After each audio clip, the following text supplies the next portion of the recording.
दोस्तों, संसद पर अभी एक न्यू बिल पास हुआ है जिसे हम वक़्फ़ बिल कह रहे हैं। ये बिल क्या है, ये क्यों आया, चलिए इसके बारे में हम जानकारी प्राप्त कर लेते हैं। तो आइए वीडियो को स्टार्ट करते हैं। वक़्फ़ बिल पर संसद ने जो कहा उसको हम एज़ इट इज़ आपको बताने वाले हैं, तो वीडियो को कृपया कंप्लीट देखिएगा। तो ओवैसी ने बताया जो ये बिल है ये मुसलमानों का दुश्मन है। तो ओवैसी ने बताया ये जो बिल आया वक़्फ़ बिल ये मुसलमानों का दुश्मन है। वहीं जो रिजवी जी है उसने बोला कि ये हक देने वाला एक बिल है, हमें इस बिल की शाबाशी देनी चाहिए। तो आखिर ये बिल क्या है जो इतना चर्चा में है? तो सरकार ने वक़्फ़ बोर्ड को नियंत्रित करने वाले कानून में संशोधन से संबंधित विधेयक बृहस्पतिवार को लोकसभा में पेश किया, जिसके बाद इसे संयुक्त संसद परिषद के पास भेजने की अनुशंसा की गई। केंद्रीय अल्पसंख्यक कार्य मंत्री किरेन रिजिजू ने सदन में जो वक़्फ़ संशोधन है उसको 2024 में पेश किया और विभिन्न दलों की मांग के अनुसार विधेयक को संसद की संयुक्त संसदीय समिति के पास भेजने का प्रस्ताव किया।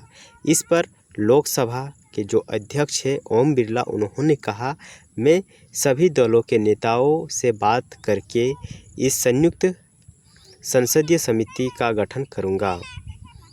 विपक्ष सदस्यों ने विधेयक पर पुरजोर विरोध किया और कहा कि यह संविधान, संघवाद और अल्पसंख्यकों पर जो एक प्रकार का हमला करने वाला विधेयक है या बिल है। राष्ट्रीय गणतांत्रिक गठबंधन के दो प्रमुख घटक दलों यानी जनता दल जो कि यूनाइटेड है और तेलुगु देशम पार्टी ने इस विधेयक का समर्थन किया। अद्यापि तपेपा है यानी तेलुगु देशम पार्टी, उसने इसे संसदीय समिति के पास भेजने की पैरवी की। विपक्ष सदस्यों द्वारा उठाए गए सवालों पर जवाब देते हुए अल्पसंख्यक कार्य मंत्री किरेन रिजिजू ने कहा कि विधेयक में किसी धार्मिक स्वतंत्रता की हस्तक्षेप नहीं किया जा रहा है तथा संविधान के किसी भी अनुच्छेद का ये उल्लंघन नहीं कर रहा है। उन्होंने कहा यानी रिजिजू ने कहा कि जो ये बिल आया है पहली बार सदन में पेश नहीं किया गया। आज़ादी के बाद सबसे पहले इस बिल को 1954 में एक विधेयक के रूप में लाया गया। इसके बाद इसमें कई संशोधन किए गए। रिजिजू ने कहा कि व्यापक स्तर पर विचार विमर्श करने के बाद यह संशोधन विधेयक लाया गया है जिससे मुसलमान महिलाओं और बच्चों का कल्याण होगा।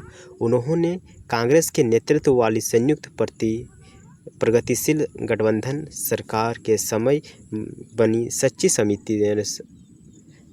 समिति और एक संयुक्त संसदीय समिति का उल्लेख किया है।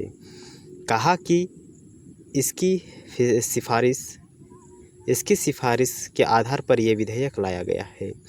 तो ये जो विधेयक अभी हमने देखा, ये विधेयक आज का कोई नया विधेयक नहीं, बल्कि इस विधेयक को आज़ादी के बाद सबसे पहले 1954 में लाया गया और इस विधेयक से मुसलमान महिलाओं और बच्चों का कल्याण होगा।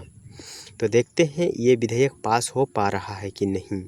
तो इस वीडियो के माध्यम से मैं आपको इस बिल के माध्यम से समझाने का कोशिश किया कि हाल ही में एक नया बिल जो कि संसद के सामने आया है, अब कितना जल्दी ये बिल एक कानून बन जाता है ये देखने की हमें प्रतीक्षा रहेगी, आस रहेगी। चलिए इसी के साथ इस वीडियो को हम करते हैं समाप्त। अगर वीडियो पसंद आया है तो ज़रूर वीडियो को लाइक करके चैनल को सब्सक्राइब कर दीजिएगा। मिलेंगे एक अनदर वीडियो में, तब तक के लिए बाय बाय।